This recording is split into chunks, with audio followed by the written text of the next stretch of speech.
সূরা আন-নিসা। রহমান রহিম আল্লাহ তাআলার নামে। তোমরা তোমাদের মালিককে ভয় করো, যিনি তোমাদের একটি মাত্র ব্যক্তি সত্তা থেকে সৃষ্টি করেছেন।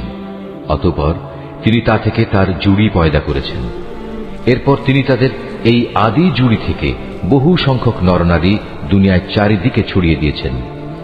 হে মানুষ, তোমরা ভয় করো আল্লাহ তাআলাকে, যার পবিত্র নামে তোমরা একে অপরের কাছে অধিকার ও পাওনা দাবি করো, এবং সৃষ্টি তত্ত্বের উৎস গর্ভধারিণী মাকে সম্মান করো। অবশ্যই আল্লাহ তাআলা তোমাদের উপর তীক্ষ্ণ দৃষ্টি রেখে চলেছেন। এতিমদের ধন সম্পদ তাদের কাছে দিয়ে দাও। তাদের ভালো জিনিসের সাথে নিজেদের খারাপ জিনিসের বদল করো না। তাদের সম্পদ সমূহ কখনো নিজেদের মালের সাথে মিলিয়ে হজম করে নিও না। এটা আসলেই একটা জঘন্য পাপ। আর যদি তোমাদের এই আশঙ্কা থাকে যে তোমরা এতিম মহিলাদের মাঝে ন্যায় বিচার করতে পারবে না, তাহলে সাধারণ নারীদের মাঝ থেকে তোমাদের যাদের ভালো লাগে তাদের 2 জন, 3 জন কিংবা 4 জনকে বিয়ে করে নাও। কিন্তু যদি তোমাদের এই ভয় হয় যে তোমরা একের অধিক হলে তাদের মাঝে ইনসাফ করতে পারবে না, তাহলে তোমাদের জন্য একজনই যথেষ্ট, কিংবা যে তোমাদের অধিকারভুক্ত তাদেরই যথেষ্ট মনে করে নাও। মনে রেখো, যৌনতার সীমা লঙ্ঘন থেকে বেঁচে থাকার জন্য এটাই হচ্ছে উত্তম ও সহজতর পন্থা। নারীদের তাদের মোহরানার অঙ্ক একান্ত খুশি মনে তাদের মালিকানায় দিয়ে দাও। অতঃপর তারা যদি নিজেদের মনের খুশিতে এর কিছু অংশ তোমাদের ছেড়ে দেয়, তাহলে তোমরা তা খুশি মনে ভোগ করতে পারো। আল্লাহ তাআলা তোমাদের যে সম্পদকে দুনিয়ায় তোমাদের প্রতিষ্ঠা লাভের উপকরণ হিসেবে বানিয়ে দিয়েছেন, তা এই নির্বোধ লোকেদের হাতে ছেড়ে দিও না। অবশ্যই এ থেকে তাদের খাওয়ার ব্যবস্থা করবে, তাদের পোশাক সরবরাহ করবে, সর্বোপরি তাদের সাথে ভালো কথা বলবে। এতিমদের প্রতি লক্ষ্য রাখতে হবে যতক্ষণ না তারা বিয়ের বয়স পর্যন্ত পৌঁছে। অতঃপর যদি তোমরা তাদের মধ্যে সম্পদ পরিচালনার যোগ্যতা অনুভব করতে পারো, তাহলে তাদের ধন সম্পদ তাদের হাতে তুলে দেবে। তাদের এই ধন সম্পদ তাদের বড় হবার আগেই তাড়াহুড়ো করে হজম করে ফেলো না। এতিমদের পৃষ্ঠপোষক যদি সম্পদশালী হয়, তাহলে সে যেন এই বাড়াবাড়ি থেকে বেঁচে থাকে। তবে হ্যাঁ, যদি সে পৃষ্ঠপোষক গরিব হয়, তাহলে সমাজের প্রচলিত নিয়ম অনুযায়ী সে যেন তা থেকে নিজের পারিশ্রমিক গ্রহণ করে। যখন তোমরা তাদের ধন সম্পদ তাদের ফিরিয়ে দেবে, তখন তাদের উপর সাক্ষী রেখো, যদিও হিসাব গ্রহণের জন্য আল্লাহ তাআলাই যথেষ্ট।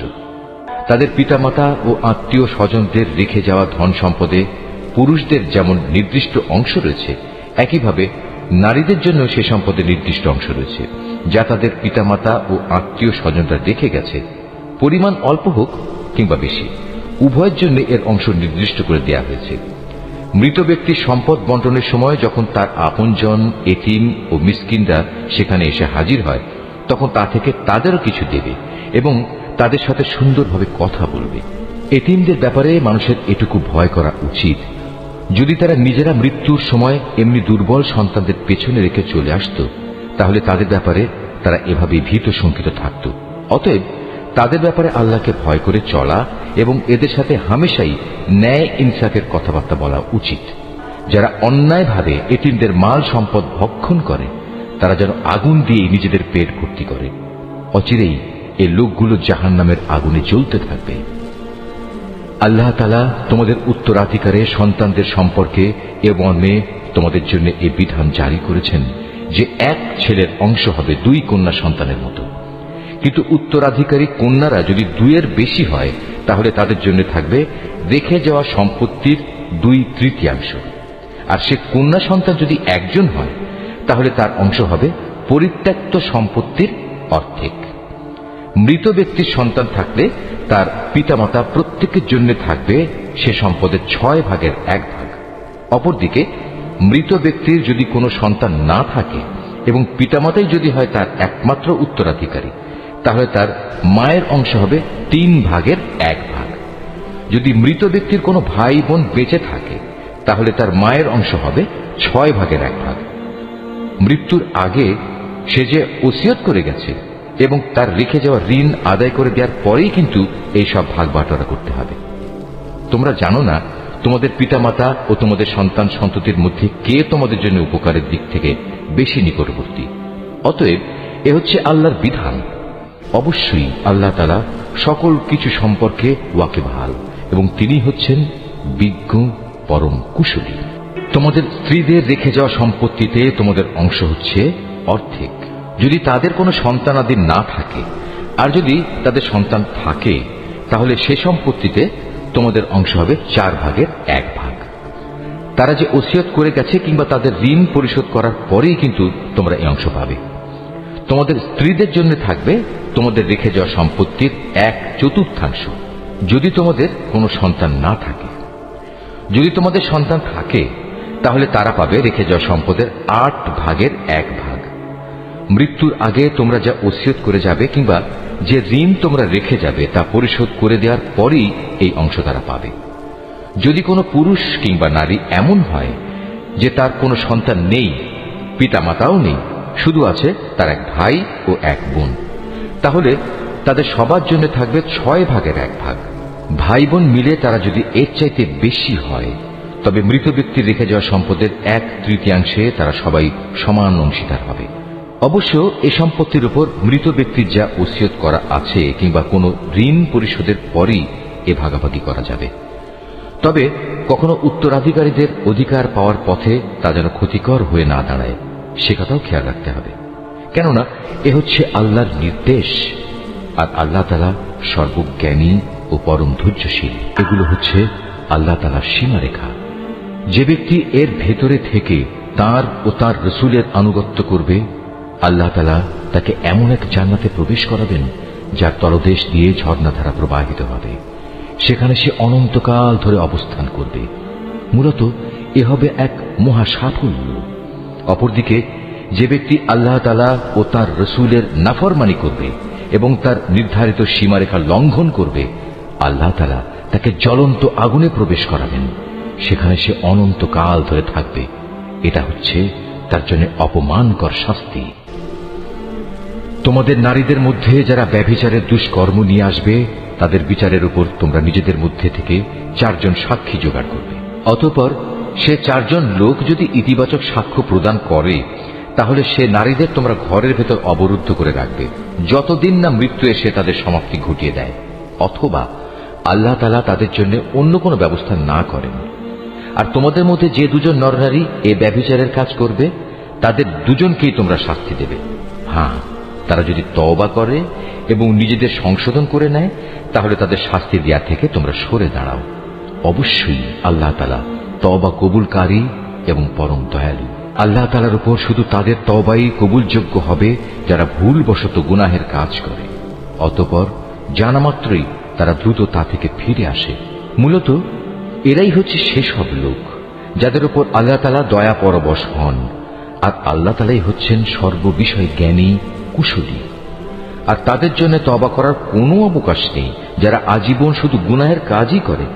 এভাবেই গুনাহের কাজ করতে করতে একদিন তাদের কারো দুয়ারে যখন মৃত্যু এসে হাজির হয় তখন সে বলে, হে আল্লাহ, আমি এখন তওবা করলাম। আসলে তাদের জন্য কোনো তওবা নয় যারা কাফের অবস্থায় ইহুল্লাহ সাঙ্গ করল। এরা হচ্ছে সেসব লোক যাদের জন্য আমি কঠিন যন্ত্রণাদায়ক আযাবের ব্যবস্থা করে রেখেছি। হে মানুষ, তোমরা যারা ঈমান এনেছ তোমাদের জন্য কখনো জোর করে বিধবা নারীদের উত্তরাধিকারের পণ্য বানানো বৈধ নয়। বিয়ের সময় মোহর হিসেবে যা তোমরা তাদের দিয়েছ তার কোনো অংশ তাদের কাছ থেকে নিয়ে নেওয়ার জন্য তোমরা তাদের অযথা আটক করে রেখো না, যতক্ষণ পর্যন্ত তারা প্রকাশ্য কোনো ব্যভিচারের কাজে লিপ্ত না হয়। তাদের সাথে সৎভাবে জীবন যাপন করো। এমনকি তোমরা যদি তাদের পছন্দ নাও করো, এমনও তো হতে পারে যা কিছু তোমরা পছন্দ করো না তার মধ্যেই আল্লাহ তাআলা তোমাদের জন্য অফুরন্ত কল্যাণ নিহিত রেখে দিয়েছেন। আর যদি তোমরা এক স্ত্রীকে আরেকজন স্ত্রী দ্বারা বদল করার সংকল্প করেই নাও, তাহলে মোহর হিসেবে বিপুল পরিমাণ সোনাদানা দিলেও তার কোনো অংশ তোমরা তার কাছ থেকে ফেরত নিও না। তোমরা কি তাদের উপর মিথ্যা অপবাদ দিয়ে ও সুস্পষ্ট পাপাচার করে তা ফেরত নিতে চাচ্ছ? তোমরা মোহরানার সে অংশটুকু ফেরত নেবেই বা কি করে? অথচ বিভিন্নভাবে তোমরা তো একে অপরের স্বাদ গ্রহণ করেছ। তাছাড়া এর মাধ্যমে তারা তোমাদের কাছ থেকে বিয়ে বন্ধনের পাকাপাকি একটা প্রতিশ্রুতিও আদায় করে নিয়েছিল, যা তোমরা ভেঙে দিয়েছ।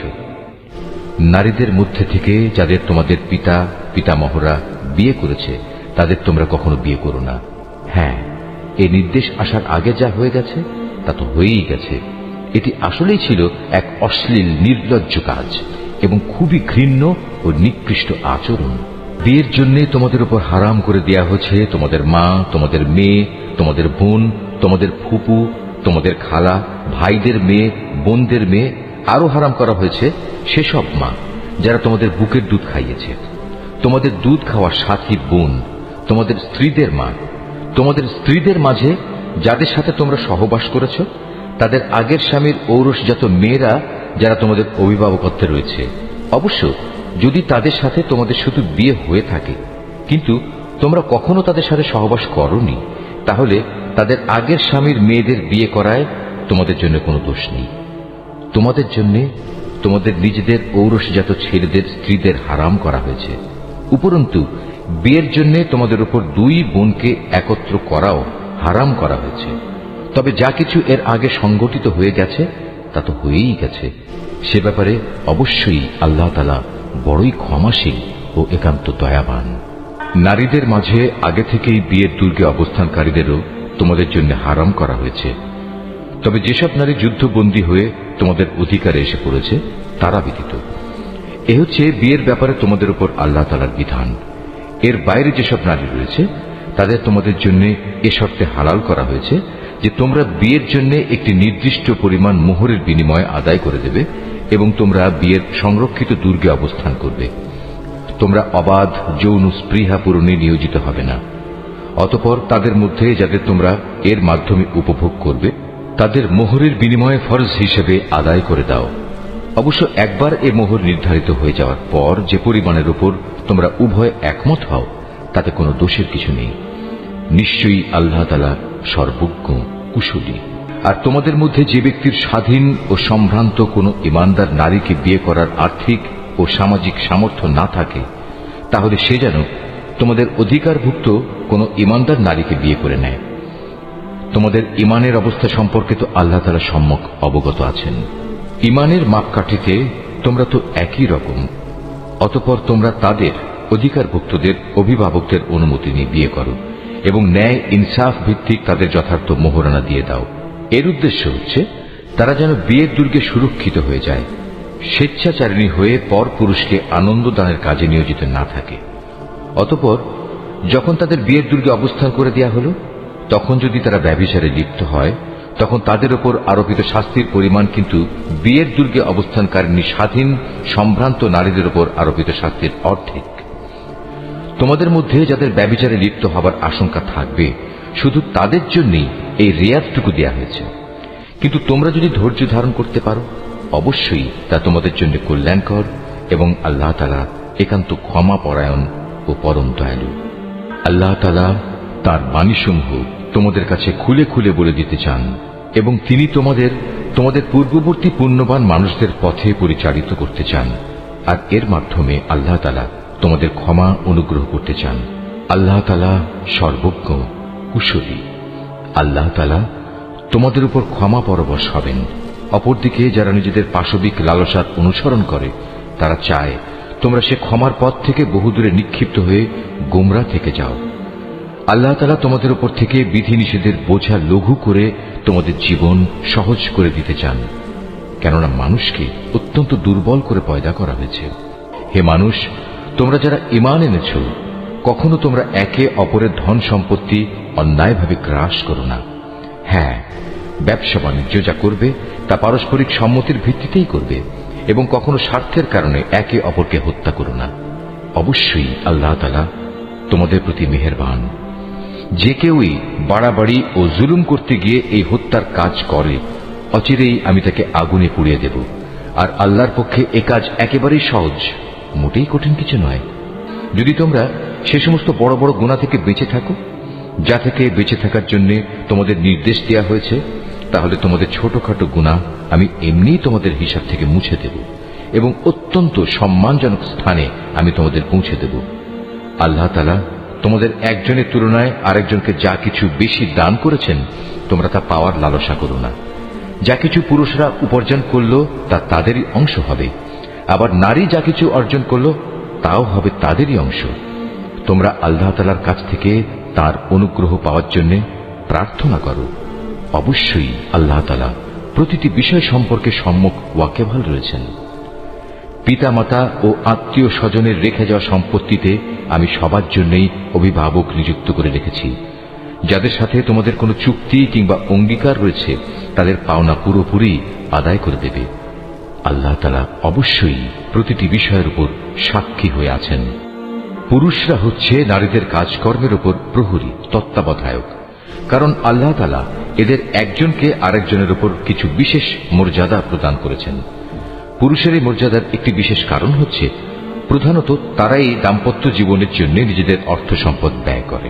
অতএব সতীসাধ্যী নারী হবে একান্ত অনুগত। পুরুষদের অনুপস্থিতিতে তারা স্বয়ং আল্লাহর তত্ত্বাবধানে থেকে নিজেদের ইজ্জত, আব্রু ও অন্যান্য সব অদেখা কিছুর রক্ষণাবেক্ষণ করবে। আর যখন কোন নারীর অবাধ্যতার ঔদ্ধত্যের ব্যাপারে তোমরা আশঙ্কা করো, তখন তোমরা তাদের ভালো কথার উপদেশ দাও। তা কার্যকর না হলে তাদের সাথে একই বিছানায় থাকা ছেড়ে দাও। তাতেও যদি তারা ভালো না হয়, তাহলে চূড়ান্ত ব্যবস্থা হিসেবে তাদের মৃদু প্রহার করো। তবে যদি তারা এমনি অনুগত হয়ে যায়, তাহলে তাদের খামোখা কষ্ট দেওয়ার জন্য অজুহাত খুঁজে বেরিও না। অবশ্যই আল্লাহ তাআলা সর্বশ্রেষ্ঠ ও সবার চাইতে মহান। আর যদি তাদের স্বামী স্ত্রী এই দুজনের মাঝের বিচ্ছেদের আশঙ্কা দেখা দেয়, তাহলে তার পক্ষ থেকে একজন সালিশ এবং তার স্ত্রীর পক্ষ থেকে একজন সালিশ নিযুক্ত করো। আসলে উভয়ে যদি নিজেদের নিষ্পত্তি চায়, তাহলে আল্লাহ তাআলা তাদের পুনরায় মীমাংসায় পৌঁছার তৌফিক দেবেন। আল্লাহ তাআলা নিশ্চয়ই সম্যক জ্ঞানী, সর্ববিষয়ে ওয়াকেবহাল। তোমরা এক আল্লাহ তাআলার ইবাদত করো, কোনো কিছুকেই তার সাথে অংশীদার বানিও না, এবং পিতামাতার সাথে ভালো ব্যবহার করো। আরো যারা তোমাদের ঘনিষ্ঠ আত্মীয়, এতিম, মিসকিন, আত্মীয় প্রতিবেশী, অনাত্মীয় প্রতিবেশী, তোমার পথচারীর সঙ্গী ও তোমার অধিকারভুক্ত দাস দাসী, তাদের সবার সাথেও ভালো ব্যবহার করো। অবশ্যই আল্লাহ তাআলা এমন মানুষকে কখনো পছন্দ করেন না যে অহংকারী ও দাম্ভিক। আল্লাহ তাআলা এমন ধরনের লোকদেরও ভালোবাসেন না যারা নিজেরা যেমন কার্পণ্য করে তেমনি অন্যদেরও কার্পণ্য করার আদেশ করে। তাছাড়া আল্লাহ তাআলা তাদের যা কিছু ধন সম্পদের অনুগ্রহ দান করেছেন তারা তা লুকিয়ে রাখে। আমি কাফেরদের জন্য এক লাঞ্ছনাদায়ক শাস্তির ব্যবস্থা করে রেখেছি। আল্লাহ তাআলা তাদেরও পছন্দ করেন না যারা লোক দেখানোর উদ্দেশ্যে নিজেদের ধন সম্পদ ব্যয় করে। তারা আল্লাহ তাআলা এবং শেষ বিচারের দিনকেও বিশ্বাস করে না। আর শয়তান যদি কোনো ব্যক্তির সাথী হয়, তাহলে বুঝতে হবে সে বড়ই খারাপ সাথী পেল। কি দুর্যোগ তাদের উপর দিয়ে বয়ে যেত যদি তারা শয়তানকে সাথী বানানোর বদলে আল্লাহ তাআলার উপর ঈমান আনত এবং ঈমান আনত পরকাল দিবসের উপর। সর্বোপরি আল্লাহ তাআলা তাদের যা কিছু দান করেছেন তা থেকে তারা খরচ করত। বস্তুত আল্লাহ তাআলা তাদের কাজকর্ম সম্পর্কে ভালোভাবেই ওয়াকিফাল রয়েছেন। আল্লাহ তাআলা কার উপর এক বিন্দু পরিমাণও জুলুম করেন না, বরং তিনি তো এত দয়ালু যে নেকির কাজ যদি একটি হয় তবে তিনি তার পরিমাণ দ্বিগুণ করে দেন এবং এর সাথে তিনি নিজ থেকেও বড় কিছু পুরস্কার যোগ করেন। সেদিন তাদের অবস্থাটা কেমন হবে যখন আমি প্রত্যেক উম্মতের কাজে সাক্ষী হিসেবে তাদের নবীকে এনে হাজির করব, এবং হে মুহাম্মদ, এদের সবার কাছে সাক্ষী হিসেবে আমি সেদিন তোমাকে নিয়ে আসব। সেদিন যারা আল্লাহ তাআলাকে অস্বীকার করেছে এবং তার রাসূলের বিরুদ্ধাচরণ করেছে, তারা কামনা করবে মাটি যদি তাদের নিজেদের সাথে মিশে একাকার হয়ে যেত। কারণ সেদিন কোনো মানুষ কোনো কথাই মহাবিচারক আল্লাহ তাআলার কাছ থেকে গোপন করতে পারবে না। রুকু 7। হে ঈমানদাররা, তোমরা কখনো নেশাগ্রস্ত অবস্থায় নামাজের কাছে যেও না, যতক্ষণ পর্যন্ত তোমরা এতটুকু নিশ্চিত না হবে যে তোমরা যা কিছু বলছো তা তোমরা ঠিক ঠিক জানতে বুঝতে পারছ। আবার অপবিত্র অবস্থায়ও নামাজের কাছে যেও না, যতক্ষণ না তোমরা পুরোপুরিভাবে গোসল সেরে নেবে। তবে পথচারী অবস্থায় থাকলে তা ভিন্ন কথা। আর যদি তোমরা অসুস্থ হয়ে পড়ো অথবা প্রবাসে থাকো, কিংবা তোমাদের কেউ যদি পায়খানা থেকে ফিরে আসো, অথবা তোমরা যদি দৈহিক মিলনের সাথে নারী স্পর্শ করো, তাহলে পানি দিয়ে নিজেদের পরিষ্কার করে নেবে। তবে যদি এসব অবস্থায় পানি নাই পাও, তাহলে পবিত্র মাটি দিয়ে তায়াম্মুম করে নেবে, এবং তার পদ্ধতি হচ্ছে তা দিয়ে তোমাদের মুখমণ্ডল ও তোমাদের হাত মাসেহ করে নেবে। অবশ্যই আল্লাহ তাআলা গুনাহ মার্জনাকারী, পরম ক্ষমাশীল। হে নবী, তুমি কি তাদের অবস্থা দেখোনি যাদের আসমানি গ্রন্থের সামান্য একটা অংশ দেয়া হয়েছিল, কিন্তু তারা গুমরাহির পথই কিনে নিচ্ছে। তারা তো তোমাদেরও পথভ্রষ্ট করে দিতে চায়। তোমাদের দুশমনদের আল্লাহ তাআলা ভালো করেই জানেন। অভিভাবক হিসেবে যেমন আল্লাহ তাআলা যথেষ্ট, তেমনি সাহায্যকারী হিসেবেও আল্লাহ তাআলাই যথেষ্ট। ইহুদি জাতির মধ্যে কিছু লোক এমন আছে যারা রসুলের কথাগুলো মূল অর্থের স্থান থেকে সরিয়ে বিকৃত করে দেয় এবং তারা বলে, আমরা শুনলাম এবং সাথে সাথে অমান্যও করলাম। আবার বলে, আমাদের কথা শুনুন। আসলে ইসলামী জীবন বিধানে অপবাদ দানের উদ্দেশ্যে নিজেদের জিহ্বাকে কুঞ্চিত করে এরা বলে, হে নবী, আপনি শুনুন। সাথে সাথেই বলে, আপনার শ্রবণ শক্তি রহিত হয়ে যাক। অথচ এসব কথা না বলে তারা যদি বলতো, হে নবী, আমরা আপনার কথা শুনলাম এবং তা মেনে নিলাম এবং আপনি আমাদের কথা শুনুন, আমাদের প্রতি লক্ষ্য করুন, তাহলে এ বিষয়টা তাদের জন্য কতই না ভালো হতো। তাই হতো বরং তাদের জন্য সঙ্গত। কিন্তু সত্য অস্বীকার করার কারণে তাদের উপর আল্লাহ তাআলা অভিশাপ দিয়েছেন। অতঃপর তাদের সামান্য কিছু লোকই মাত্র ঈমান এনে থাকে। হে মানুষেরা, যাদের কিতাব দেয়া হয়েছে, তোমরা সেই গ্রন্থের উপর ঈমান আনো যা আমি মুহাম্মাদের উপর নাজিল করেছি।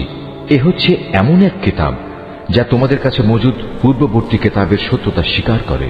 ঈমান আনো সে সময় আসার আগে যখন আমি পাপিষ্ঠদের চেহারাসমূহ বিকৃত করে তাকে উল্টো দিকে ঘুরিয়ে দেব, অথবা ইহুদিদের পবিত্র দিন শনিবারের অবমাননাকারীদের প্রতি আমি যেভাবে অভিশাপ নাজিল করেছি, তেমনি কোনো বড় বিপর্যয় আসার আগেই ঈমান আনো। আর আল্লাহ তাআলার হুকুম সে তো অবধারিত। নিঃসন্দেহে আল্লাহ তাআলা কখনো সে গুনাহ মাফ করবেন না যেখানে তার সাথে কাউকে শরীক করা হয়। এছাড়া অন্য সব গুনাহ তিনি যাকে ইচ্ছা ক্ষমা করে দেন। যে ব্যক্তি আল্লাহর সাথে কাউকে অংশীদার বানালো, সে সত্যি একটা বড় ধরনের মিথ্যা রচনা করল এবং একটা মহা পাপে নিজেকে জড়ালো। হে নবী, তুমি কি তাদের অবস্থা দেখোনি যারা নিজেদের খুব পবিত্র মনে করে, অথচ আল্লাহ তাআলা যাকে ইচ্ছা তাকেই পবিত্র করেন, এবং যারা অপবিত্র তাদের উপর এক বিন্দু পরিমাণও জুলুম করা হবে না। এদের প্রতি তাকিয়ে দেখো কিভাবে এরা আল্লাহ তাআলা সম্পর্কে মিথ্যা অপবাদ রটিয়ে যাচ্ছে। প্রকাশ্য গুনাহ হিসাবে এটাই তো এদের জন্য যথেষ্ট। তুমি কি তাদের অবস্থা দেখোনি যাদের আল্লাহ তাআলার কিতাবের কিছু অংশ দান করা হয়েছিল? তারা আস্তে আস্তে নানা ধরনের ভিত্তিহীন অমূলক জাদুমন্ত্র জাতীয় জিনিস ও বহুতর মিথ্যা মাবুদের উপর ঈমান আনতে শুরু করল, এবং কাফেরদের সম্পর্কে তারা বলতে লাগলো, ঈমানদারদের তুলনায় এরাই তো সঠিক পথের উপর রয়েছে। এরাই হচ্ছে সেই হতভাগ্য মানুষগুলো যাদের উপর আল্লাহ তাআলা অভিসম্পাত করেছেন। আর আল্লাহ তাআলা যার উপর অভিশাপ পাঠান তার জন্য তুমি কোনো সাহায্যকারী পাবে না। অথবা এরা কি মনে করে যে তাদের ভাগে রাজত্ব ও প্রাচুর্য সংক্রান্ত কিছু বরাদ্দ করা আছে? যদি সত্যি সত্যি তেমন কিছু এদের দেয়া হতো, তাহলে এরা তো খেজুর পাতার একটি ঝিল্লিও কাউকে দিতে চাইত না। অথবা এরা কি অন্যান্য মানব সন্তানদের ব্যাপারে হিংসা বিদ্বেষ পোষণ করে, যাদের আল্লাহ তাআলা নিজস্ব ভান্ডার থেকে জ্ঞান, কৌশল ও রাজনৈতিক ক্ষমতা দান করেছেন? অথচ আমি তো ইব্রাহিমের বংশধরদেরও আমার গ্রন্থ ও সেই গ্রন্থলব্ধ জ্ঞান বিজ্ঞান দান করেছিলাম। এর সাথে আমি তাদের এক বিশাল পরিমাণ রাজত্বও দান করেছিলাম। কিন্তু তাদের মধ্যে অল্প কিছু লোকই তার উপর ঈমান এনেছে, আবার কেউ কেউ তার থেকে মুখ ফিরিয়ে নিয়েছে। এদের পুড়িয়ে দেওয়ার জন্য জাহান্নামী যথেষ্ট। যারা আমার আয়াতসমূহ অস্বীকার করেছে তাদের আমি অচিরেই জাহান্নামের আগুনে পুড়িয়ে দেব। অতঃপর পুড়ে যখন তাদের দেহের চামড়া গলে যাবে, তখন আমি তার বদলে নতুন চামড়া বানিয়ে দেব, যাতে করে তারা আযাব ভোগ করতে পারে। অবশ্যই আল্লাহ তাআলা মহাপরাক্রমশালী, বিজ্ঞ, কুশলী। যারা আমার আয়াতসমূহ বিশ্বাস করেছে এবং ভালো কাজ করেছে, তাদের অচিরেই আমি এমন এক জান্নাতে প্রবেশ করাবো যার পাদদেশ দিয়ে ঝর্ণাধারা প্রবাহিত হবে। সেখানে তারা থাকবে চিরকাল। তাদের জন্য থাকবে পূত পবিত্র সঙ্গী ও সঙ্গিনীরা। সর্বোপরি আমি তাদের এক চিরস্নিগ্ধ ছায়ায় প্রবেশ করিয়ে দেব। হে ঈমানদার ব্যক্তিরা, আল্লাহ তাআলা তোমাদের নির্দেশ দিচ্ছেন, তোমরা আমানতসমূহ তাদের যথার্থ মালিকের কাছে সোপর্দ করে দেবে।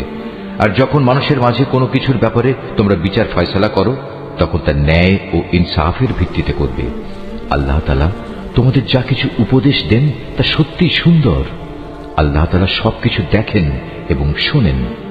হে ঈমানদার মানুষেরা, তোমরা আল্লাহর আনুগত্য করো আনুগত্য করো তার রসূলের এবং সেসব লোকদের যারা তোমাদের মাঝে বিশেষভাবে দায়িত্বপ্রাপ্ত। অতঃপর তোমাদের মাঝে যদি কোনো ব্যাপারে মতবিরোধের সৃষ্টি হয় তাহলে সেই বিষয়টি ফয়সালার জন্য আল্লাহ তাআলা ও তার রসূলের দিকে ফিরিয়ে নিয়ে যাও। যদি তোমরা সত্যিকার অর্থে আল্লাহর উপর এবং শেষ বিচারে দিনের উপর ঈমান এনে থাকো, তাহলে এই পদ্ধতি হবে তোমাদের বিরোধ মীমাংসার সর্বোৎকৃষ্ট উপায় এবং বিরোধপূর্ণ বিষয়সমূহের ব্যাখ্যার দিক থেকেও এটি হচ্ছে উত্তম পন্থা।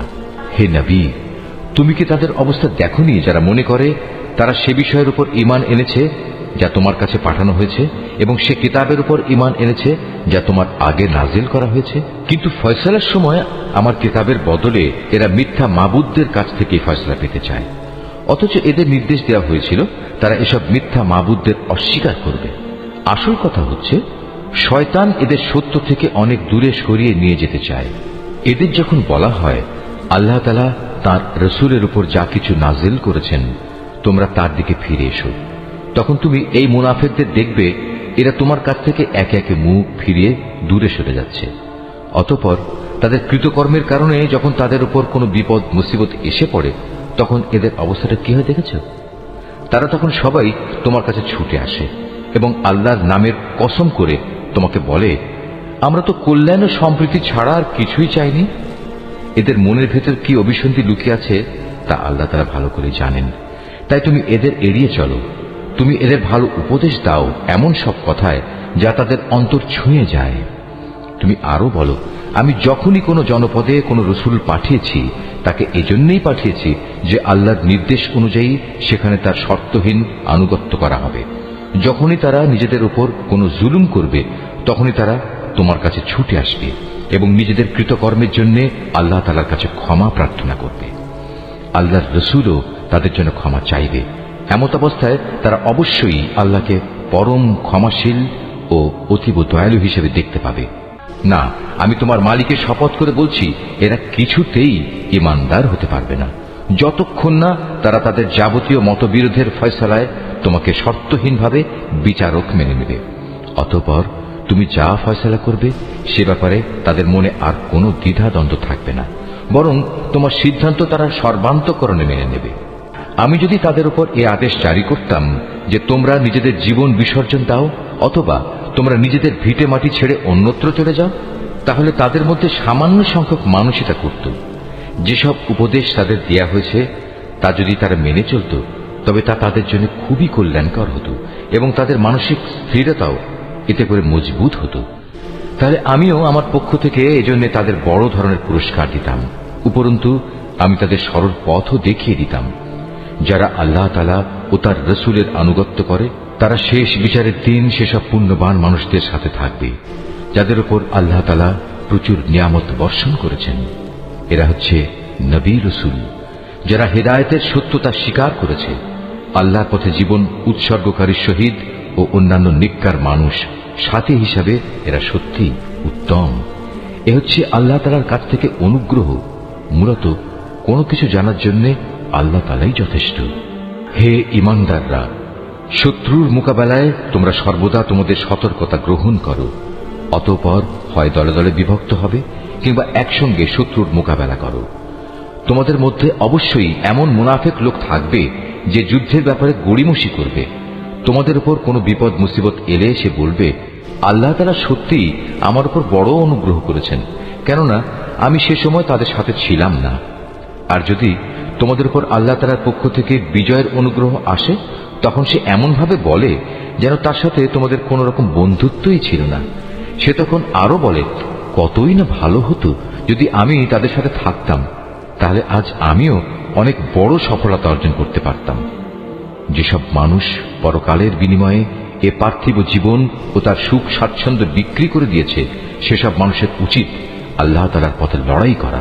কারণ যে আল্লাহর পথে লড়াই করবে সে এ পথে জীবন বিলিয়ে দেবে কিংবা সে বিজয় লাভ করবে। অচিরেই আমি তাকে এই উভয় অবস্থার জন্যই বিরাট পুরস্কার দেব। তোমাদের একই হয়েছে, তোমরা আল্লাহর পথে সেসব অসহায় নরনারী ও দুস্থ শিশু সন্তানদের বাঁচাবার জন্য লড়াই করো না যারা নির্যাতনে কাতর হয়ে ফরিয়াদ করছে। হে আমাদের মালিক, আমাদের এই জালেমদের জনপদ থেকে বের করে অন্য কোথাও নিয়ে যাও, অতঃপর তুমি আমাদের জন্য তোমার কাছ থেকে একজন অভিভাবক পাঠিয়ে দাও, তোমার কাছ থেকে আমাদের জন্য একজন সাহায্যকারী পাঠাও।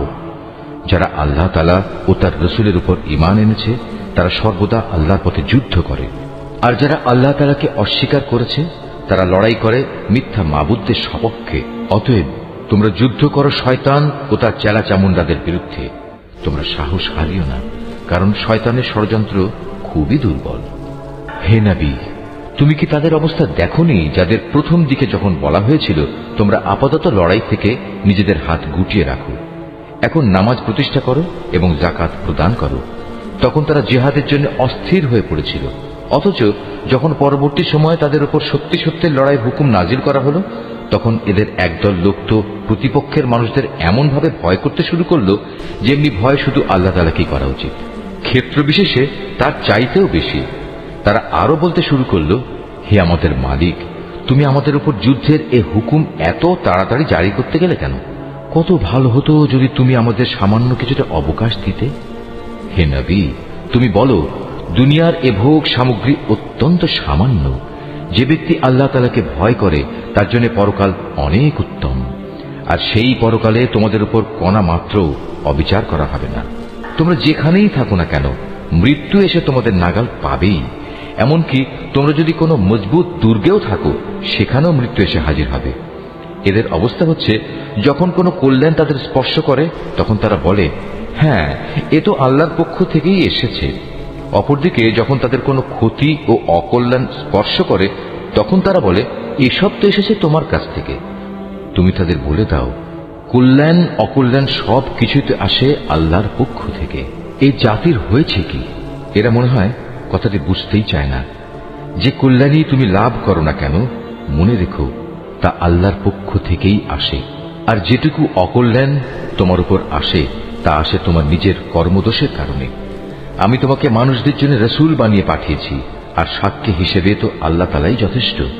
যে ব্যক্তি রাসূলের আনুগত্য করে সে যেন আল্লাহরই আনুগত্য করে, আর যে ব্যক্তি তার আনুগত্য থেকে মুখ ফিরিয়ে নেয় তাদের উপর মনে রেখো আমি তোমাকে প্রহরী বানিয়ে পাঠাইনি। তারা মুখে মুখে বলে, আমরা তোমার আনুগত্য স্বীকার করি, কিন্তু তারা যখন তোমার কাছ থেকে দূরে সরে যায় তখন তাদের একদল লোক রাতের অন্ধকার সময়ে একত্রিত হয়ে ঠিক তুমি যা বলো তার বিরুদ্ধেই সলা পরামর্শ করে বেড়ায়। তারা রাতের বেলায় যা কিছু করে আল্লাহ তাআলা সেসব কর্মকাণ্ডগুলো ঠিক মতোই লিখে রাখছেন। অতএব তুমি এদের উপেক্ষা করে চলো এবং সর্ববিষয়ে শুধু আল্লাহ তাআলার উপরই ভরসা রাখো। অভিভাবক হিসেবে তো আল্লাহ তাআলাই যথেষ্ট। এরা কি কোরআন ও তার সূত্র নিয়ে চিন্তা গবেষণা করে না?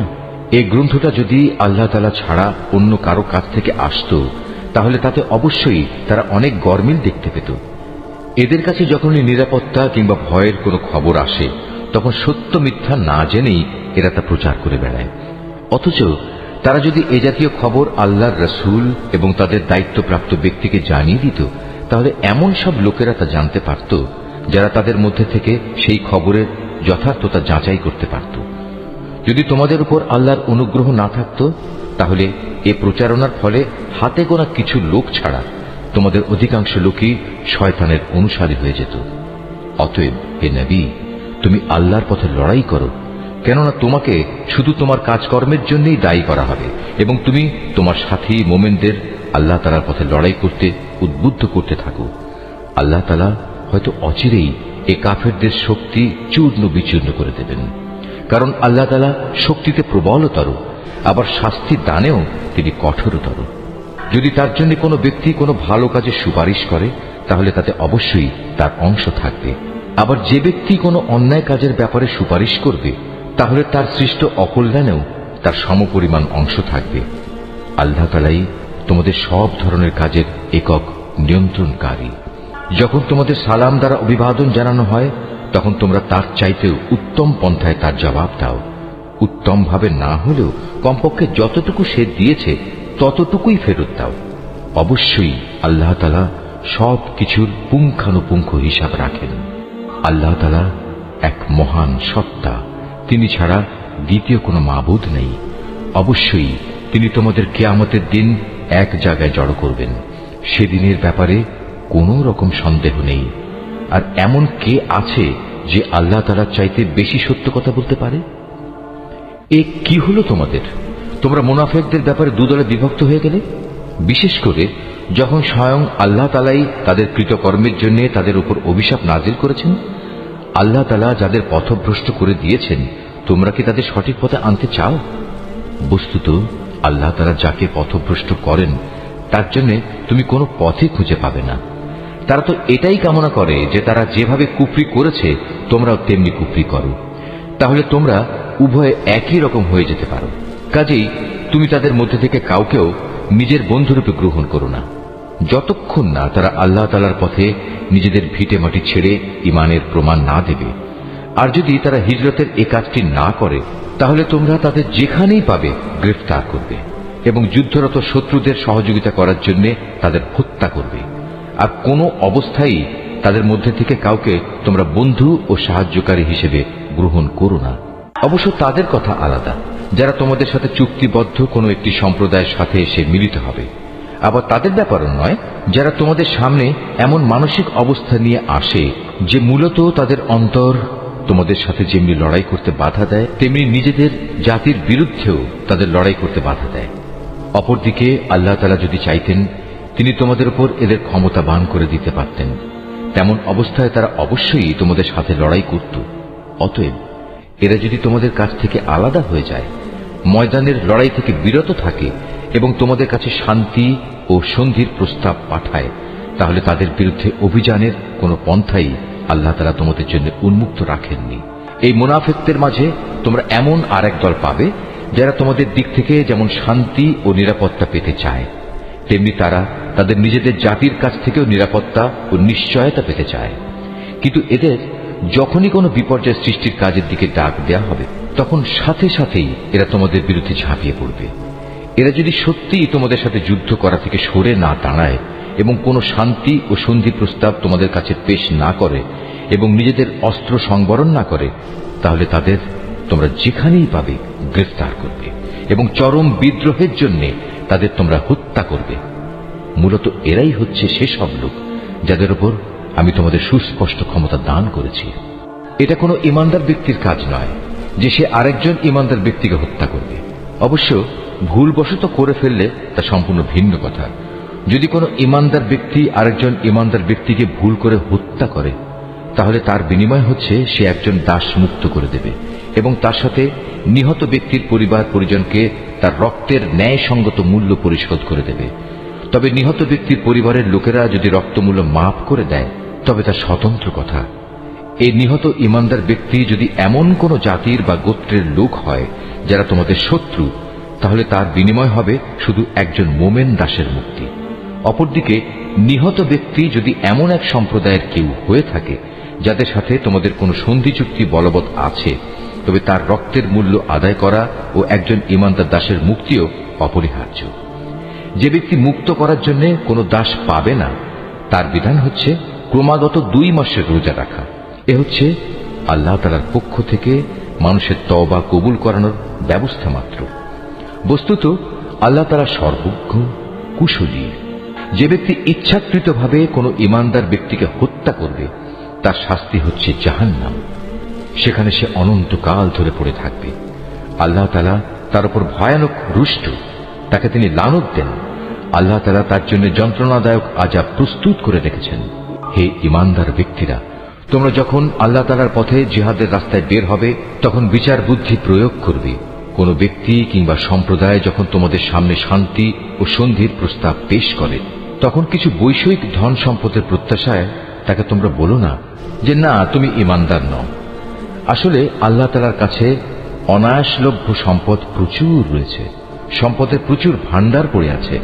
আগে তোমরাও ছিলে এমনি, অতঃপর আল্লাহ তাআলা তোমাদের উপর অনুগ্রহ করেছেন। কাজেই তোমরা বিষয়টি যাচাই বাছাই করে নিও। তোমরা যা কিছুই করো, আল্লাহ তাআলা সে ব্যাপারে সম্যক অবগত আছেন।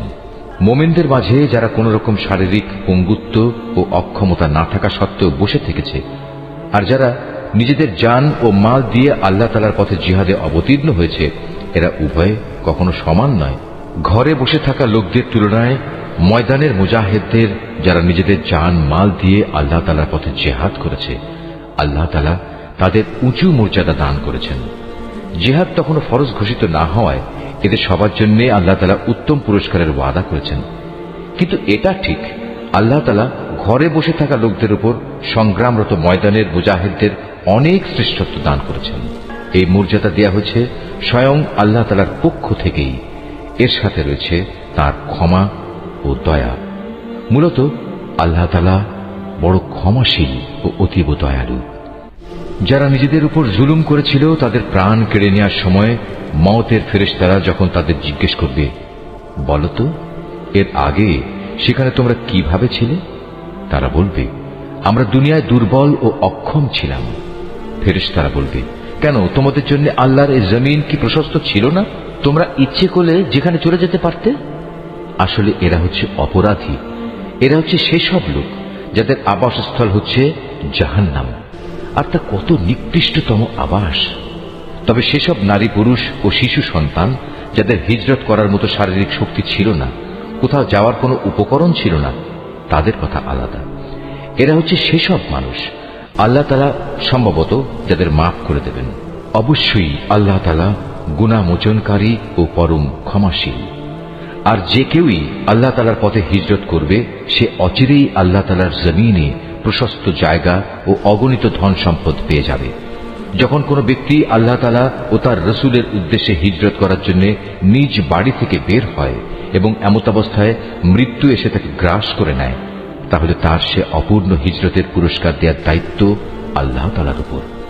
আল্লাহ তাআলা বড় ক্ষমাশীল ও পরম দয়ালু। তোমরা যখন সফরে বের হবে তখন তোমাদের যদি এ আশঙ্কা থাকে যে কাফেররা নামাজের সময় আক্রমণ করে তোমাদের বিপদগ্রস্ত করে ফেলবে, তাহলে সে অবস্থায় তোমরা যদি তোমাদের নামাজ সংক্ষিপ্ত করে নাও তাতে তোমাদের কোনোই দোষ নেই। নিঃসন্দেহে কাফেররা হচ্ছে তোমাদের প্রকাশ্যতম দুশমন। হে নবী, তুমি যখন মুসলমানদের মাঝে অবস্থান করবে এবং যুদ্ধাবস্থায় যখন তুমি তাদের ইমামতির জন্য নামাজে দাঁড়াবে, তখন যেন তাদের একদল লোক তোমার সাথে নামাজে দাঁড়ায় এবং তারা যেন তাদের অস্ত্র সাথে নিয়ে সতর্ক থাকে। অতঃপর তারা যখন নামাজের সাজদা সম্পন্ন করে নেবে তখন তারা তোমাদের পেছনে থাকবে। দ্বিতীয় দল যারা নামাজ তখনও পড়েনি তারা তোমার সাথে এসে নামাজ আদায় করবে, কিন্তু সর্বাবস্থায় তারা যেন সতর্কতা অবলম্বন করে এবং সশস্ত্র অবস্থায় থাকে। কারণ কাফেররা তো এই সুযোগটুকুই চায় যে যদি তোমরা তোমাদের মাল সামানা ও অস্ত্রশস্ত্র সম্পর্কে একটু অসাবধান হয়ে যাও, যাতে তারা তোমাদের উপর আকস্মিকভাবে ঝাঁপিয়ে পড়তে পারে। অবশ্য অতিরিক্ত বৃষ্টি বাদলের জন্য যদি তোমাদের কষ্ট হয় কিংবা শারীরিকভাবে তোমরা যদি অসুস্থ হও, তাহলে কিছুক্ষণের জন্য তোমরা অস্ত্র রেখে দিতে পারো। কিন্তু অস্ত্র রেখে দিলেও তোমরা কিন্তু নিজেদের সাবধানতা বজায় রাখবে। অবশ্যই আল্লাহ তাআলা কাফেরদের জন্য এক অপমানকর আযাব নির্দিষ্ট করে রেখেছেন। অতঃপর তোমরা যখন নামাজ শেষ করে নেবে তখন দাঁড়িয়ে, বসে এবং শুয়ে তথা সর্বাবস্থায় আল্লাহ তাআলাকে স্মরণ করতে থাকবে।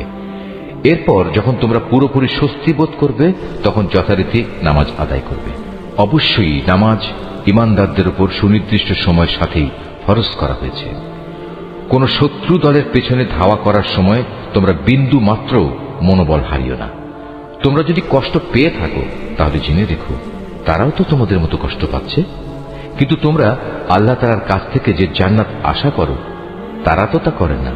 নিশ্চয়ই আল্লাহ তাআলা সর্বজ্ঞ, কুশলী।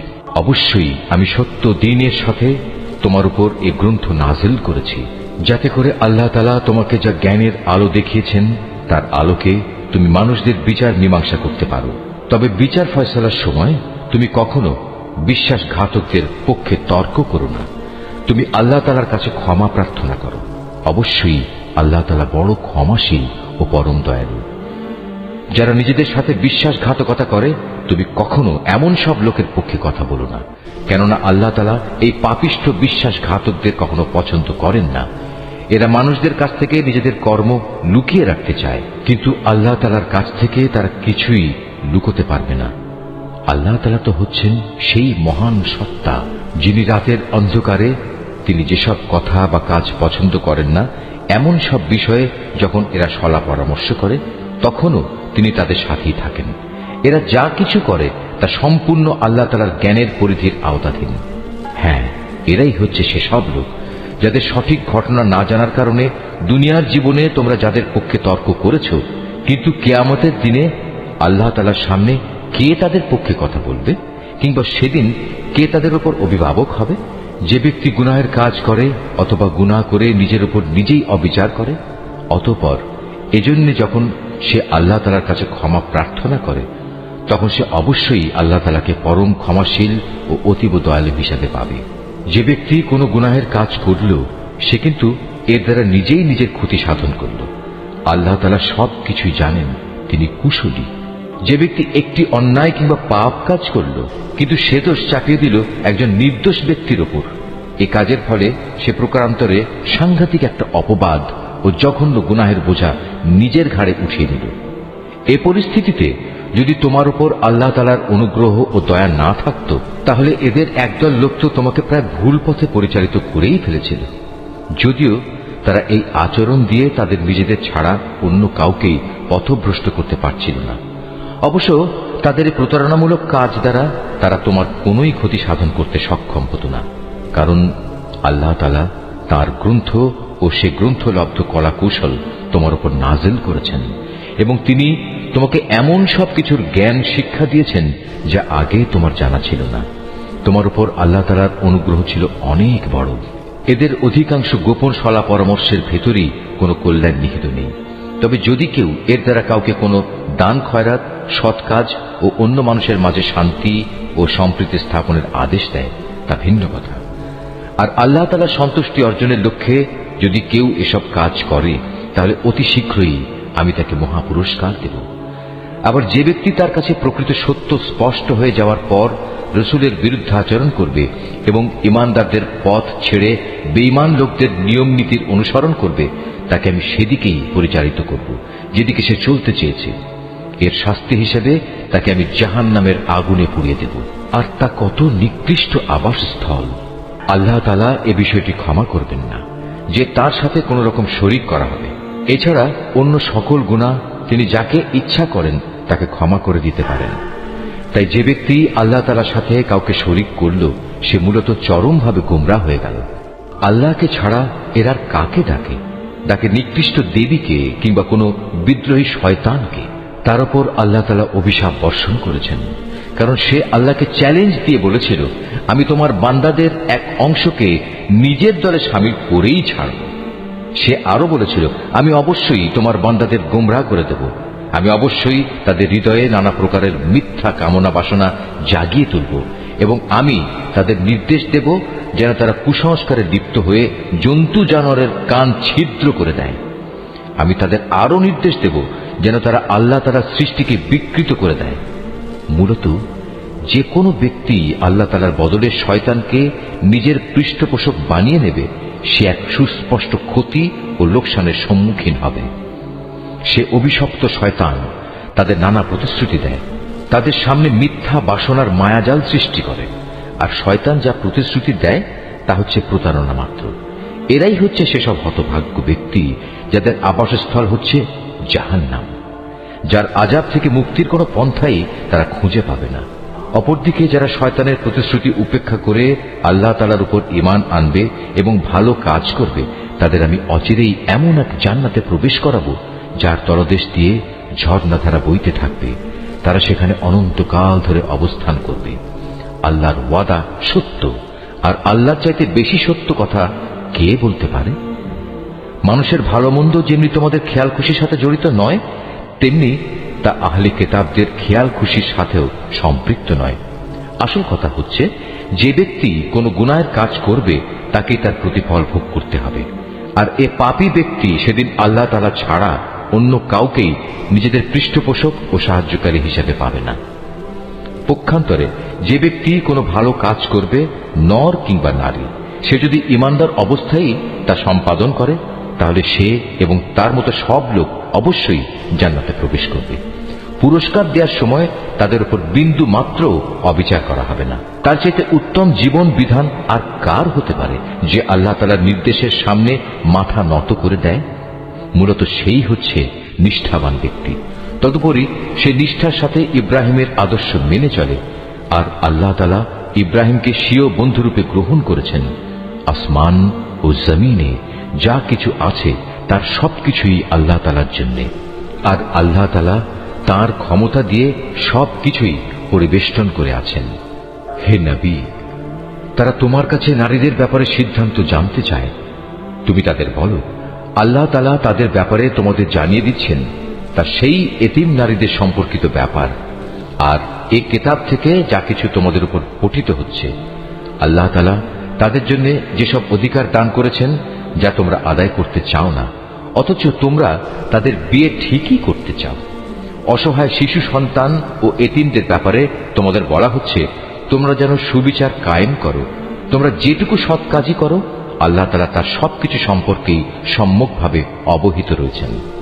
যদি কোনো স্ত্রীলোক তার স্বামীর কাছ থেকে দুর্ব্যবহার কিংবা অবজ্ঞার আশঙ্কা করে, তাহলে সে অবস্থায় পারস্পরিক ভালোর জন্য আপোষ নিষ্পত্তি করে নিলে তাদের উপর এতে কোনো দোষ নেই, কারণ সর্বাবস্থায় আপোষ মীমাংসার পন্থাই হচ্ছে উত্তম পন্থা। কিন্তু সমস্যা হচ্ছে মানুষ আপোষ করতে গেলে লালসার দিকেই বেশি পরিমাণে ধাবিত হয়ে পড়ে। কিন্তু তোমরা যদি সততার পন্থা অবলম্বন করো এবং শয়তানের কাছ থেকে নিজেকে রক্ষা করো, তাহলে সেটাই তোমাদের জন্য ভালো, কারণ আল্লাহ তাআলা তোমাদের সব কর্মকাণ্ড অবলোকন করে থাকেন। তোমরা কখনো একাধিক স্ত্রীদের মাঝে ইনসাফ করতে পারবে না, যদিও মনে প্রাণে তোমরা তা চাইবে। তাই তাদের একজনের দিকে তুমি এমন ভাবে ঝুঁকে পড়ো না যে দেখে মনে হবে আরেকজনকে ঝুলন্ত অবস্থায় রেখে দিয়েছ। তোমরা যদি সংশোধনের চেষ্টা করো এবং আল্লাহ তাআলাকে ভয় করো, তাহলে তুমি দেখবে আল্লাহ তাআলা অতি ক্ষমাশীল ও পরম দয়ালু। অতঃপর যদি সত্যি সত্যি তারা একে অপরের কাছ থেকে বিচ্ছিন্ন হয়ে যায়, তাহলে আল্লাহ তাআলা তার ভান্ডার থেকে দান করে তাদের সবাইকে পারস্পরিক মুখাপেক্ষিতা থেকে রেহাই দেবেন। আল্লাহ তাআলা নিঃসন্দেহে প্রাচুর্যময় ও প্রশংসা ভাজন। আসমান জমিনে যা কিছু আছে সবই আল্লাহ তাআলার জন্য। তোমাদের আগেও যাদের কাছে কিতাব নাজিল করা হয়েছিল তাদের আমি এই নির্দেশ দিয়েছিলাম যেন তারা আল্লাহ তাআলাকে ভয় করে। আমি তোমাদেরও নির্দেশ দিচ্ছি। আর যদি তোমরা আল্লাহকে অস্বীকার করো, তাহলে জেনে রেখো আকাশ পাতালে যা কিছু আছে সবকিছুই তো আল্লাহ তাআলার জন্য। আল্লাহ তাআলা বেনিয়াজ, সব প্রশংসা তাঁরই প্রাপ্য। অবশ্যই আসমান জমিনের সব কয়টি জিনিসের মালিকানা তাঁর। যাবতীয় কর্ম সম্পাদনে আল্লাহ তাআলাই যথেষ্ট। হে মানুষ, তিনি চাইলে যে কোনো সময় জমিনের কর্তৃত্ব থেকে তোমাদের অপসারণ করে অন্য কোনো সম্প্রদায়কে এনে বসিয়ে দিতে পারেন। এ কাজে তিনি অবশ্যই ক্ষমতাবান।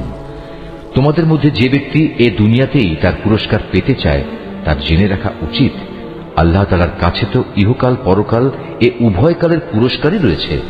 আল্লাহ তাআলা তো সবকিছু শোনেন এবং সবকিছুই দেখেন। হে ঈমানদাররা, তোমরা সর্বদাই ইনসাফের উপর দৃঢ়ভাবে প্রতিষ্ঠিত থেকো এবং আল্লাহ তাআলার জন্য সত্যের সাক্ষী হিসেবে নিজেকে পেশ করো। যদি এ কাজটি তোমরা নিজের পিতামাতার কিংবা নিজের আত্মীয় স্বজনের উপরেও আসে, তবুও তা তোমরা মনে রাখবে, সে ব্যক্তি ধনী হোক কিংবা গরিব, এটা কখনো দেখবে না। কেননা তাদের উভয়ের চাইতে আল্লাহ তাআলার অধিকার অনেক বেশি। অতএব তুমি কখনো ন্যায় বিচার করতে নিজের খেয়াল খুশির অনুসরণ করো না। যদি তোমরা পেঁচানো কথা বলো কিংবা সাক্ষ্য দেয়া থেকে বিরত থাকো, তাহলে জেনে রাখবে তোমরা যা কিছুই করো না কেন আল্লাহ তাআলা তার যথার্থ খবর রাখেন। হে ঈমানদার ব্যক্তিরা, তোমরা ঈমান আনো আল্লাহর উপর, তার রসুলের উপর, সে কিতাবের উপর যা আল্লাহ তাআলা তার রসুলের উপর নাজিল করেছেন, এবং সেসব কিতাবের উপর যা ইতিপূর্বে তিনি নাজিল করেছেন। আর যে ব্যক্তি আল্লাহ তাআলাকে অস্বীকার করল তার ফেরেশতাদের, তার পাঠানো কিতাবসমূহ, তার নবী রসুলদের ও পরকাল দিবসকে, বুঝতে হবে সে ভীষণভাবে পথভ্রষ্ট হয়ে গেছে। যারা একবার ঈমান আনলো আবার কুফরি করল, কিছুদিন পর আবার ঈমান আনলো, এরপর সুযোগ বুঝে আবার কাফের হয়ে গেল, এরপর কুফরির পরিমাণ তারা দিনে দিনে বাড়িয়ে দিল। ঈমান নিয়ে তামাশা করার এ লোকদের আল্লাহ তাআলা কখনো ক্ষমা করবেন না, না কখনো তিনি এ ব্যক্তিদের সঠিক পথ দেখাবেন।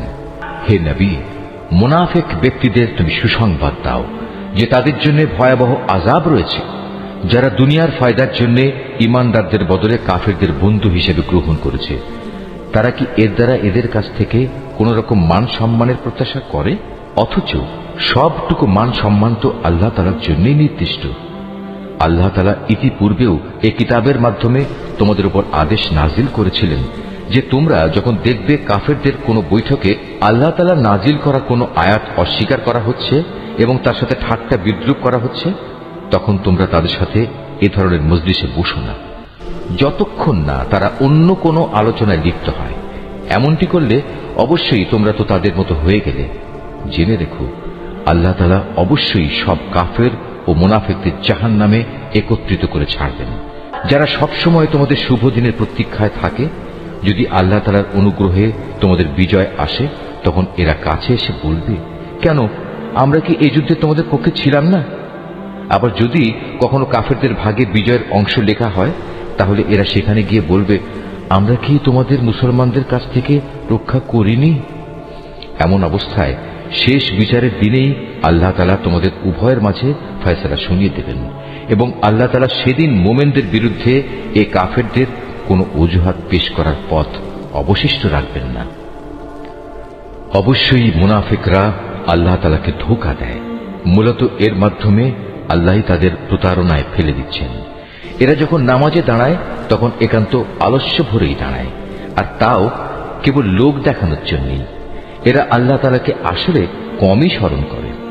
এরা কুফরি ও ইমানের এর দোটানায় দোদুল্যমান। এরা না এদিকে না ওদিকে।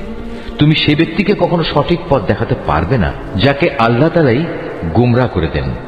হে ইমানদার বান্দারা, তোমরা ইমানদার ব্যক্তিদের বাদ দিয়ে কাফেরদের নিজেদের বন্ধুরূপে গ্রহণ করো না। তোমরা কি তাদের বন্ধুরূপে গ্রহণ করে আল্লাহ তাআলার কাছে তোমাদের বিরুদ্ধে কোনো সুস্পষ্ট প্রমাণ তুলে দিতে চাও? এ কাফের ও মুনাফিকরা জাহান্নামের সর্বনিম্ন স্তরে অবস্থান করবে। তুমি সেদিন তাদের জন্য কোনো সাহায্যকারী খুঁজে পাবে না। তবে তাদের কথা আলাদা, যারা তওবা করে এবং পরবর্তী জীবন সংশোধন করে নেয়, আল্লাহ তাআলার রশি শক্ত করে ধরে রাখে এবং একমাত্র আল্লাহ তাআলার উদ্দেশ্যেই স্বীয় জীবন বিধান একনিষ্ঠ করে নেবে, এসব লোকেরা অবশ্যই সেদিন বিশ্বাসী বান্দাদের সাথে অবস্থান করবে। আর অচিরেই আল্লাহ তাআলা তার ঈমানদার বান্দাদের বড় ধরনের পুরস্কার দেবেন। তোমরাই বলো, আল্লাহ তাআলা কি খামোখা তোমাদের শাস্তি দেবেন যদি তোমরা তার প্রতি কৃতজ্ঞতা আদায় করো এবং তার উপর ঈমান আনো? বস্তুত আল্লাহ তাআলা হচ্ছেন সর্বোচ্চ পুরস্কার দাতা, সম্যক ওয়াকিবহাল। আল্লাহ তাআলা প্রকাশ্যভাবে মন্দ কথা বলা কখনো পছন্দ করেন না। তবে যে ব্যক্তির উপর অবিচার করা হয়েছে তার কথা আলাদা। আল্লাহ তাআলা ভালোভাবে শোনেন এবং জানেন। ভালো কাজ তোমরা প্রকাশ্যে করো কিংবা তা গোপনে করো, অথবা কোনো মন্দ কাজের জন্য যদি তোমরা ক্ষমা করে দাও, তাহলে তোমরাও দেখতে পাবে আল্লাহ তাআলা অতি ক্ষমাশীল ও প্রবল শক্তিমান। যারা আল্লাহ তাআলা ও তার রসুলদের অবিশ্বাস করে এবং আল্লাহ তাআলা ও রসুলদের মাঝে এই বলে একটা পার্থক্য করতে চায় যে আমরা রসুলদের কয়েকজনকে স্বীকার করি আবার কয়েকজনকে অস্বীকার করি, এর দ্বারা আসলে এরা নিজেদের জন্য একটা মাঝামাঝি রাস্তা বের করে নিতে চায়। এরাই হচ্ছে সত্যিকারের কাফের। আর আমি এ কাফেরদের জন্যই নির্দিষ্ট করে রেখেছি এক চরম লাঞ্ছনাদায়ক শাস্তি। অপরদিকে যারা আল্লাহ তাআলা ও তার রসুলের উপর ঈমান আনে এবং তার পাঠানো নবী রসুলদের একজনের সাথে আরেকজনের কোন রকম পার্থক্য করে না, এরাই হচ্ছে সেসব লোক যাদের তিনি অচিরেই অনেক পুরস্কার দান করবেন। প্রকৃতপক্ষে আল্লাহ তাআলা অত্যন্ত ক্ষমাশীল ও মহাদয়ালু। আহলে কেতাবের লোকেরা তোমার কাছে চায় তুমি যেন আসমান থেকে তাদের জন্য কোনো কেতাব নাজিল করো। এরা তো মুসার কাছে এর চাইতে বড় রকমের দাবি পেশ করেছিল। তখন তারা বলেছিল, হে মুসা, তুমি স্বয়ং আল্লাহ তাআলাকেই আমাদের প্রকাশ্যভাবে দেখিয়ে দাও। অতঃপর তাদের এই বাড়াবাড়ির জন্য তাদের উপর প্রচন্ড বজ্রপাত এসে নিপতিত হয়েছে এবং এ সম্পর্কিত সুস্পষ্ট প্রমাণসমূহ তাদের কাছে আসার পরেও তারা গোবাছুরকে উপাস্য হিসেবে গ্রহণ করেছে।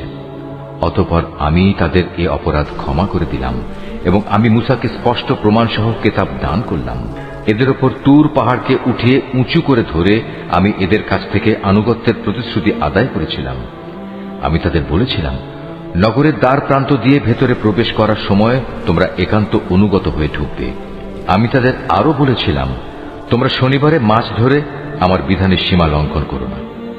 এ ব্যাপারে আমি তাদের কাছ থেকে শক্ত প্রতিশ্রুতি আদায় করে নিয়েছিলাম। অতঃপর তাদের পক্ষ থেকে এই প্রতিশ্রুতি ভঙ্গ করা, আল্লাহর আয়াতসমূহকে তাদের অস্বীকার করা এবং অন্যায়ভাবে আল্লাহ তাআলার নবীদের তাদের হত্যা করা, তদুপরি তাদের একথা বলা আমাদের হৃদয়ে বাতিল চিন্তাধারায় আচ্ছাদিত হয়ে আছে। প্রকৃতপক্ষে তাদের ক্রমাগত অস্বীকার করার কারণে আল্লাহ তাআলা স্বয়ং তাদের দিলের উপর মোহর মেরে দিয়েছেন। তাই এদের কম সংখ্যক লোকই ঈমান আনে। যেহেতু এরা আল্লাহকে অস্বীকার করতেই থাকল, এরা পুণ্যবতী মারিয়ামের উপরও জঘন্য অপবাদ আনল। তাদের এই মিথ্যা উক্তি যে আমরা অবশ্যই মারিয়ামের পুত্র ঈসাকে হত্যা করেছি, যিনি ছিলেন আল্লাহর রসূল। যদিও আসল ঘটনা হচ্ছে তারা কখনোই তাকে হত্যা করেনি, তারা তাকে শূলবিদ্ধও করেনি। মূলত তাদের কাছে ধাঁধার কারণে এমনই একটা কিছু মনে হয়েছিল। তাদের মাঝে যারা সঠিক ঘটনা না জানার কারণে তার ব্যাপারে মতবিরোধ করেছিল, তারাও এতে করে সন্দেহে পড়ে গেল। এ ব্যাপারে তাদের অনুমানের অনুসরণ করা ছাড়া সঠিক কোনো জ্ঞানই ছিল না। তবে এটুকু নিশ্চিত, তারা তাকে হত্যা করেনি, বরং আসল ঘটনা ছিল আল্লাহ তাআলা তাকে তার নিজের কাছে তুলে নিয়েছেন। আল্লাহ তাআলা মহাপরাক্রমশালী ও মহাপ্রজ্ঞাময়। এই আহলে কিতাবদের মাঝে এমন একজনও থাকবে না যে ব্যক্তি তার মৃত্যুর আগে তার তিরোধান সম্পর্কে আল্লাহ তাআলার এই কথার উপর ঈমান আনবে না। কিয়ামতের দিনে সে নিজেই এদের উপর সাক্ষী হবে। ইহুদিদের বাড়াবাড়ি ও সীমা লঙ্ঘনমূলক আচরণের জন্য এমন অনেক পবিত্র জিনিসও আমি তাদের জন্য হারাম করে দিয়েছিলাম, যেটা তাদের জন্য আগে হালাল ছিল। এটা এই কারণে যে এরা বহু মানুষকে আল্লাহ তাআলার পথ থেকে বিরত রেখেছে। যেহেতু এরা লেনদেনের সুদ গ্রহণ করে, অথচ এদের তা থেকে সুস্পষ্টভাবে নিষেধ করা হয়েছিল, এবং এরা অন্যের মাল সম্পদ ধোঁকা প্রতারণার মাধ্যমে গ্রাস করে। তাদের মধ্যে এসব অপরাধে লিপ্ত কাফেরদের জন্য আমি তাই কঠিন আযাব নির্দিষ্ট করে রেখেছি।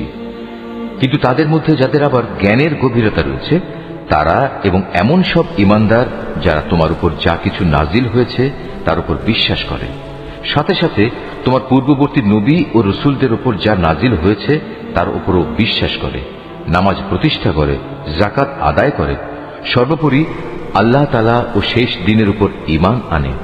মূলত এরাই হচ্ছে সেসব সৌভাগ্যবান মানুষ যাদের অচিরেই আমি মহাপুরস্কার দেব। হে নবী, আমি তোমার কাছে আমার ওহী পাঠিয়েছি, যেমনি করে আমি ওহী পাঠিয়েছিলাম নূহ ও তার পরবর্তী নবীদের প্রতি। আমি আরো ওহী পাঠিয়েছিলাম ইব্রাহিম, ইসমাইল, ইসহাক, ইয়াকুব ও তার বংশধরদের কাছে। ওহী পাঠিয়েছি ঈসা, আইয়ুব, ইউনুস, হারুন ও সুলাইমানের কাছেও। অতঃপর আমি দাউদের ওপর জাবুর গ্রন্থ অবতীর্ণ করেছি। রসুলদের মাঝে এমনও অনেকে আছে যাদের কথা ইতিপূর্বে আমি তোমার কাছে বলেছি, কিন্তু এদের মাঝে বহু রসুল এমনও আছে যাদের নাম ঠিকানা কিছুই আমি তোমাকে বলিনি। মুসার সাথে তো আল্লাহ তাআলা কথাও বলেছেন। রসুলরা ছিল জান্নাতের সুসংবাদবাহী ও জাহান্নামের ভয় প্রদর্শনকারী। তাদের এজন্যই পাঠানো হয়েছিল যাতে করে রসুলদের আগমনের পর আল্লাহ তাআলার উপর মানব জাতির কোনো অজুহাত খাড়া করার সুযোগ না থাকে। সত্যি আল্লাহ তাআলা মহাপরাক্রমশালী ও প্রজ্ঞাময়। কিন্তু মানুষ যত অজুহাতই পেশ করুক না কেন, আল্লাহ তোমার উপর যা কিছু নাজিল করেছেন তা তাঁর প্রত্যক্ষ জ্ঞানের মাধ্যমেই করেছেন। ফেরেশতারাও তো একথার সাক্ষ্য দেবে, যদিও ওহির সাক্ষ্য প্রদানের জন্য আল্লাহ তাআলা একাই যথেষ্ট। নিশ্চয়ই যারা এই ওহী অস্বীকার করে এবং অন্য মানুষদেরও আল্লাহ তাআলার পথ থেকে সরিয়ে রাখে, তারা আসলে গুমরাহি ও পথভ্রষ্টতায় অনেক দূর এগিয়ে গেছে। নিশ্চয়ই যারা কুফরি করল এবং চরমভাবে সীমা লঙ্ঘন করল, তাদের ব্যাপারে এটা কখনো হবে না যে আল্লাহ তাআলা তাদের ক্ষমা করে দেবেন, না তিনি তাদের সঠিক রাস্তা দেখাবেন। হ্যাঁ, একটি মাত্র রাস্তাই তাদের জন্য উন্মুক্ত থাকবে, এবং তা হচ্ছে জাহান্নামের রাস্তা, যেখানে তারা অনন্তকাল ধরে পড়ে থাকবে। শাস্তি প্রদানের এ কাজ আল্লাহর জন্য খুবই সহজ। হে মানুষরা, আল্লাহ তাআলার কাছ থেকে তোমাদের জন্য সঠিক বিধান নিয়ে রসূল এসেছে। যদি তার আনিত এই বিধানের উপর তোমরা ঈমান আনো, এতেই তোমাদের জন্য কল্যাণ রয়েছে। আর তোমরা যদি তা মেনে নিতে অস্বীকার করো, তাহলে জেনে রেখো এই আসমান জমিনের সর্বত্র যেখানে যা কিছু আছে তার সবকিছুই আল্লাহ তাআলার জন্য, এবং আল্লাহ তাআলা সর্বজ্ঞ, কুশলী। হে কিতাবধারীরা, নিজেদের দ্বীনের ব্যাপারে তোমরা বাড়াবাড়ি করো না, এবং ঈসার ঘটনা নিয়ে আল্লাহ তাআলা সম্পর্কে সত্য ছাড়া কোনো মিথ্যা বলো না। সে সত্য কথা হচ্ছে এই যে মরিয়ামের পুত্র মসিহ ছিল একজন রসুল ও তার এমন এক বাণী যা তিনি মরিয়ামের ওপর প্রেরণ করেছেন এবং সে ছিল আল্লাহ তাআলার কাছ থেকে পাঠানো এক রূহ। অতএব হে আহলে কিতাবরা, তোমরা আল্লাহ তাআলা ও তার রসুলদের উপর ঈমান আনো, আর কখনো এটা বলো না যে মাবুদের সংখ্যা ৩। এ জঘন্য মিথ্যা থেকে তোমরা বেঁচে থেকো, এটাই তোমাদের জন্য উত্তম। নিঃসন্দেহে আল্লাহ তাআলা তিনি তো একক মাবুদ। আল্লাহ তাআলা এ মূর্খতা থেকে অনেক পবিত্র যে তার কোনো সন্তান থাকবে। এ আকাশ ও ভূমণ্ডলের সব কিছুর মালিকানাই তো তাঁর, আর অভিভাবক হিসেবে আল্লাহ তাআলা যথেষ্ট। ঈসা মসিহ কখনো এতে বিন্দু মাত্র নিজেকে হেয় মনে করেননি যে সে নিজে আল্লাহ তাআলার বান্দা। আল্লাহ তাআলার একান্ত ঘনিষ্ঠ ফেরেশতারাও একে লজ্জাকর মনে করেনি। কোন ব্যক্তি যদি আল্লাহ তাআলার বন্দেগী করা সত্যি লজ্জাকর বিষয় মনে করে এবং এটা ভেবে সে অহংকার করে, তার জানা উচিত অচিরেই আল্লাহ তাআলা এদের সকলকে তার সামনে একত্রিত করে দণ্ডাজ্ঞা দান করবেন। যেসব মানুষ আল্লাহ তাআলার উপর ঈমান এনেছে এবং ভালো কাজ করেছে, সেদিন তিনি তাদের এর জন্য পুরোপুরি পুরস্কার দেবেন। আল্লাহ তাআলা তাঁর একান্ত অনুগ্রহ থেকে তাদের পাওনা আরো বাড়িয়ে দেবেন। অপরদিকে যারা আল্লাহ তাআলার বিধান মেনে নেয়া লজ্জাজনক কিছু মনে করল এবং অহংকার করল, তাদের সবাইকেই আল্লাহ তাআলা কঠোর শাস্তি দান করবেন। সেদিন তারা আল্লাহকে ছাড়া দ্বিতীয় কোনো অভিভাবক ও সাহায্যকারী পাবে না। হে মানুষ, তোমাদের মালিকের কাছ থেকে তোমাদের কাছে একটি উজ্জ্বল প্রমাণ এসেছে এবং আমি তোমাদের কাছে উজ্জ্বল জ্যোতি নাজিল করেছি। অতঃপর যারা সে জ্যোতি দিয়ে ঈমান আনল এবং তাকে শক্ত করে আঁকড়ে ধরল, আল্লাহ তাআলা তাদের অচিরেই তার অফুরন্ত দয়া ও অনুগ্রহে জান্নাতে প্রবেশ করাবেন এবং তাদের তিনি সঠিক পথে পরিচালিত করবেন। হে নবী, তারা তোমার কাছে বিভিন্ন বিষয়ে ফতোয়া জানতে চায়। তুমি বলো, আল্লাহ তাআলা সে ব্যক্তির উত্তরাধিকার সংক্রান্ত ব্যাপারে তোমাদের তার সিদ্ধান্ত জানাচ্ছেন যার মাতা পিতা কেউই নেই, আবার তার নিজেরও কোনো সন্তান নেই।